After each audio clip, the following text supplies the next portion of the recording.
Towards the end of the last video, we came up with this expression for the interpolating polynomial. The interpolating polynomial was of the order of m minus 1 based on m data points, and the interpolating polynomial was in terms of alpha. It involved the use of difference operators. In this particular case, we have used the forward difference operator. It also involves the use of the reference point. So from the data that is given to us, we can find out the reference point x1. From x1 and the query point x, knowing the value of h, we would be able to find out the value of alpha. Then using the data table, we can construct the difference table and we would be able to find out delta fx1, delta squared fx1, delta cube fx1, and so on. And we have all the ingredients that are required to find out the interpolated value.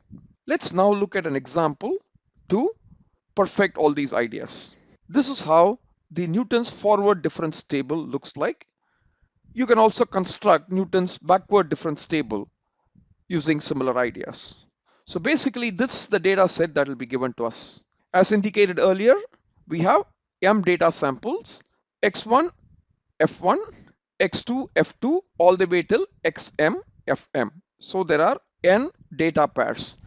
The value of the independent variable are here. The value of the dependent variable are here. In any case, we would be starting with the first two columns that are indicated in this table, this column and this column. And the gap between x1 and x2 and between x2 and x3 are all the same, and the step size is h.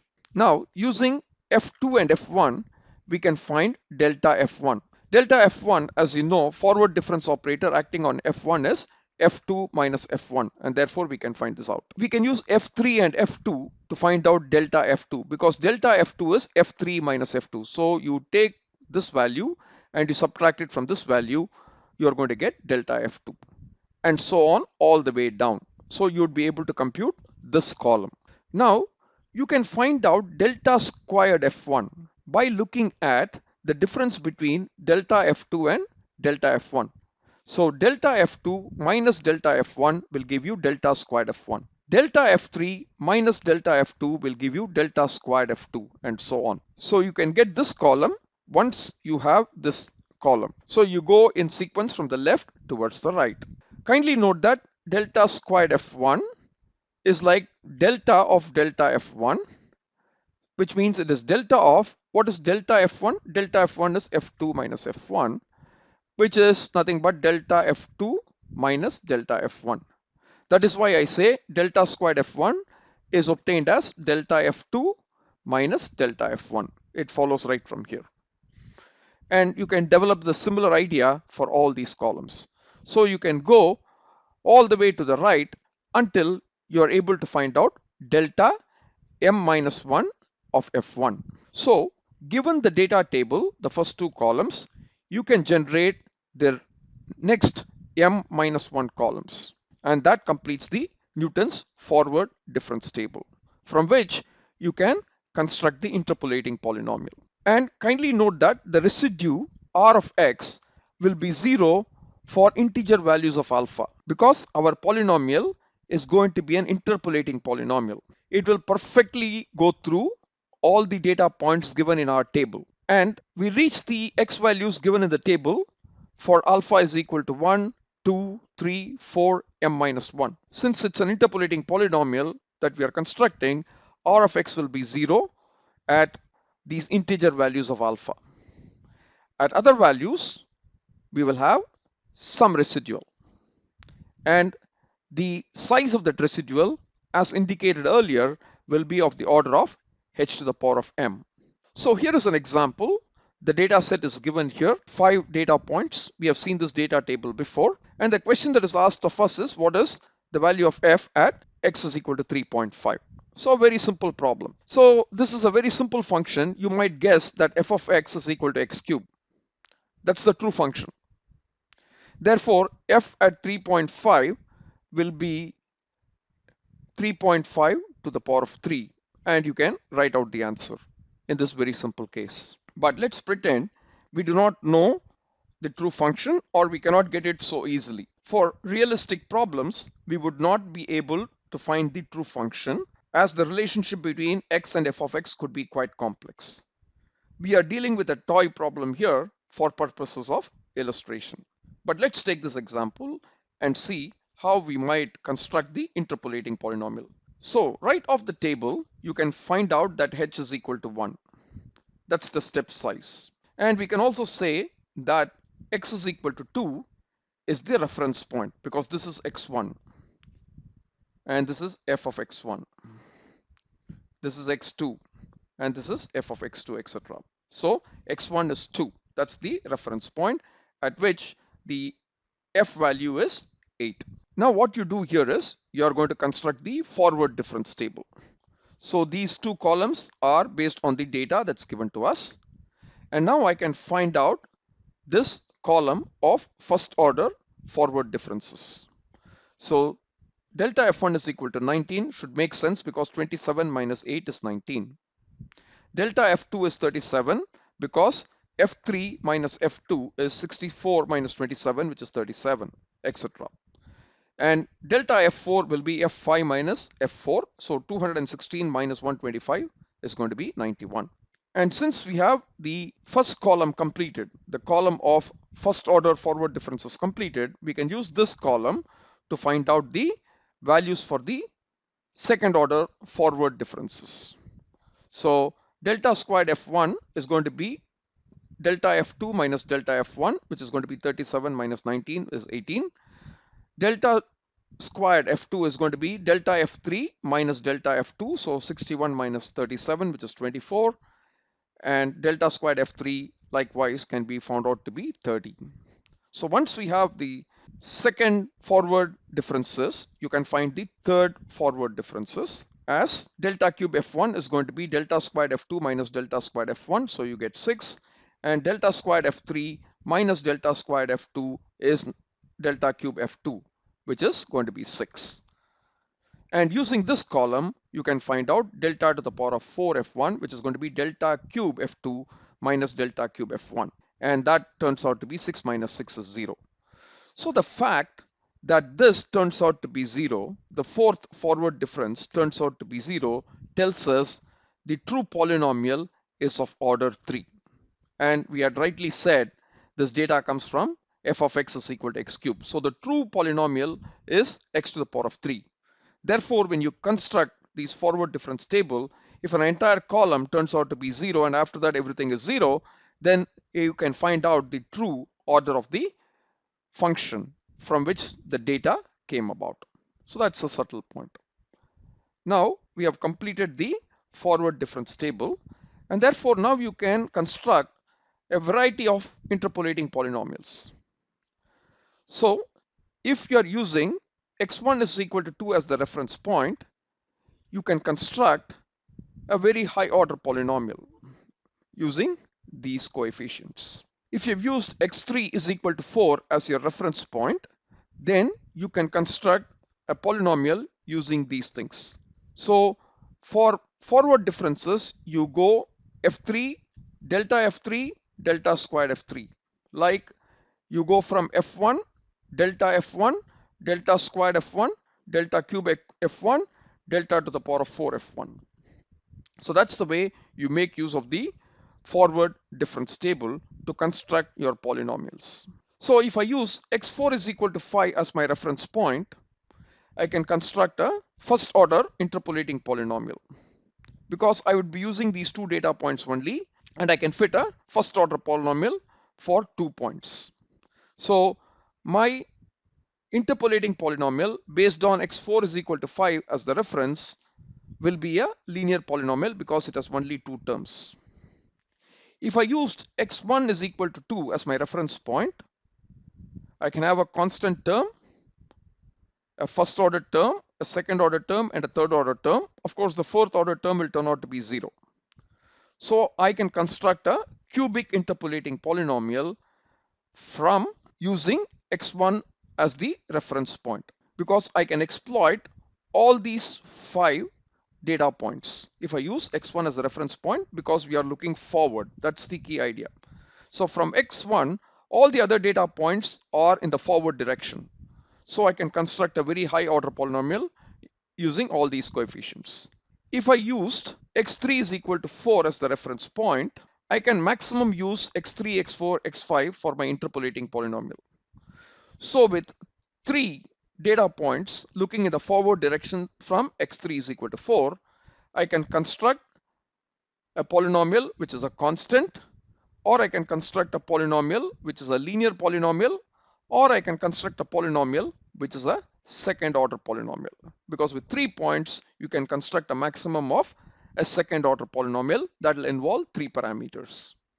So that is how this forward difference table that you have constructed can be of high value. So if I want a first order interpolating polynomial with x1 is equal to 2 as the reference point and h is equal to 1. So I don't say alpha h, I just say plus alpha.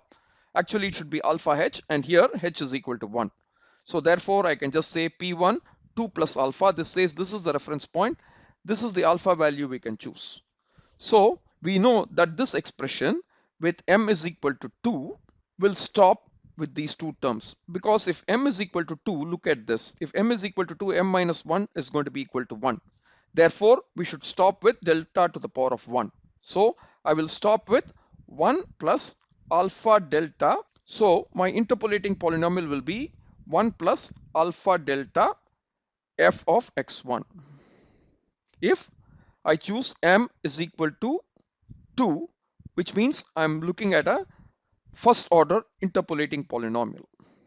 So you see alpha appearing as alpha to the power of 1. That is what is given here. And 1 times f of x1 is f of x1, and we know f of x1 is 8 from our table. So that is what it is.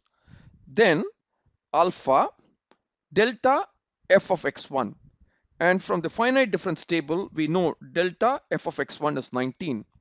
Therefore, it is going to be alpha delta of f of x1, so it's going to be alpha times 19. So my first order interpolating polynomial with 2 as the reference point is going to be 8 plus 19 alpha. If I want to go for a second order interpolating polynomial, so I'm looking for P2, which means m should be equal to 3 in this expression. M is equal to 3. In which case, if m is equal to 3, you are able to go till delta to the power of 2. Because when m is equal to 3, delta to the power of 3 minus 1 is delta to the power of 2. Therefore, we will include these 3 terms. 1 plus alpha delta plus alpha into alpha minus 1 by 2 factorial delta squared. That becomes our interpolating polynomial, which is what is given here. 1 plus alpha delta plus alpha into alpha minus 1 by 2 factorial, which is 2 delta squared, and f of x1. This becomes the interpolating polynomial. Now this interpolating polynomial will have the alpha to the power of 2 term. So it is a second order polynomial in alpha. Now 1 times f of x1 is 8 because f of x1 plus delta of f of x1 multiplied by alpha. So that is going to be 19 alpha plus alpha into alpha minus 1 by 2. So alpha into alpha minus 1 by 2 delta squared fx1. Delta squared fx1 from the table is 18. So you're going to have alpha into alpha minus 1 by 2 multiplied by 18. And that is what you see here. So this is a second order interpolating polynomial.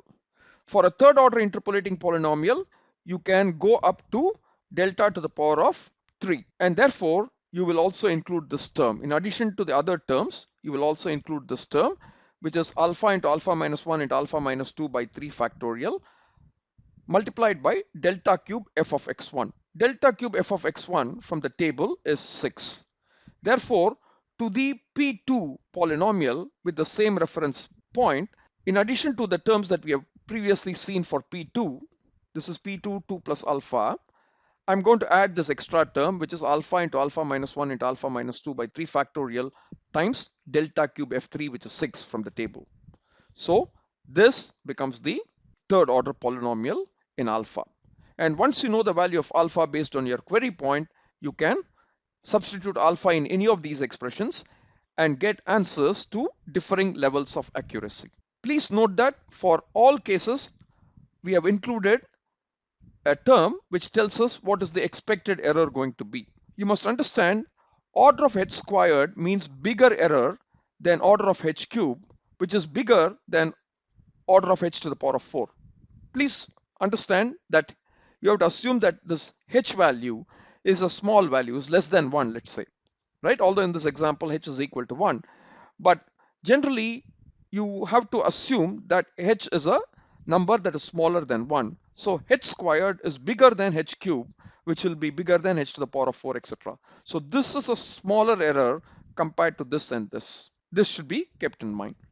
To get f at 3.5, what is the value of alpha? So the query point is x is equal to 3.5.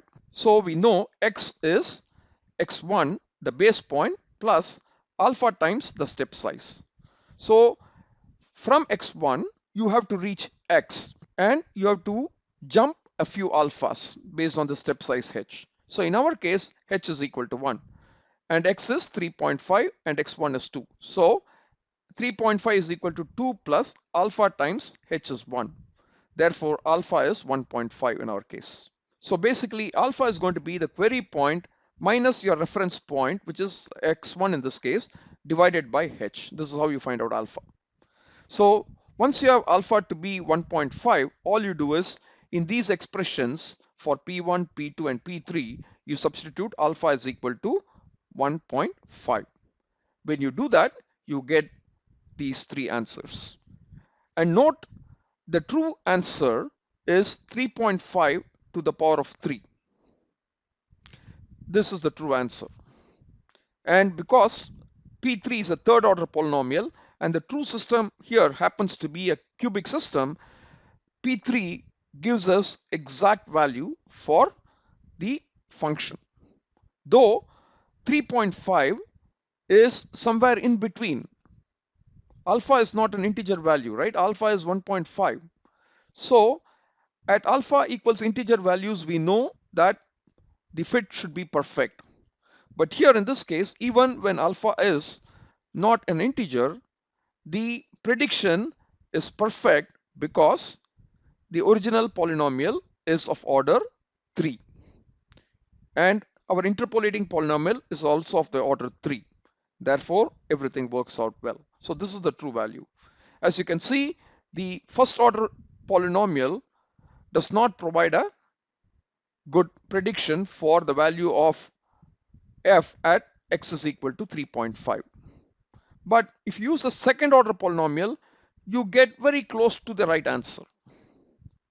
But still, there is a gap. So if you use a higher order polynomial, the error in this particular example is 0.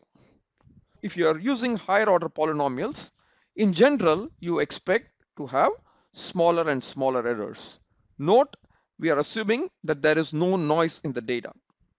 Under that assumption, fitting a higher order model, if you have enough data points, turns out to be a good idea. Now, with x3 is equal to 4 as the reference point, we can get this second order polynomial.